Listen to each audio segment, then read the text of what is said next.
Picture this, you're just having dinner with your family. You had mac and cheese because it's your daughter's favorite food. After you're done eating, you play with your kids for a while before putting them to bed because they have school in the morning. And then you spend some quality time with your wife, relaxing and watching TV, and you hear a knock on the door. You open the door, and as the door slides, you see someone that looks like they have been defeated. He has a bag over his shoulders and his body is tired. And he says, "Please, can you spare me some food?" And you say, "Of course." You bring him in, and as he's eating, he asks if he can spend the night because he has nowhere else to go. And you say, "Of course." You take him to the guest room and you make sure he has everything he has for the night. You go to the room, you kiss your wife goodnight, and you fall asleep. You wake up to the sound of your children screaming. You rush out of bed and you notice your wife isn't there, so you start to lose sense of reality. You get to the living room and you see that all your children are dead. Your wife is naked with a hole between her eyes from where the bullet penetrated. And before you realize it, there's a gun pointed at your head by the same guy you fed your daughter's favorite food to.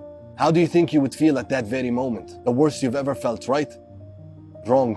I'm not done with the story yet. The media walks in and points their camera at you, portrays you as the bad guy. They say that this is not even your home. They have the whole world siding with the guy that just murdered and raped your whole family. They're paying celebrities and influencers to side with the oppressor to make you look like the oppressor. Now tell me, how would you feel at that very moment? It's called Palestine. This is genocide. This is ethnic cleansing. What Hitler was doing to them, they're doing to us.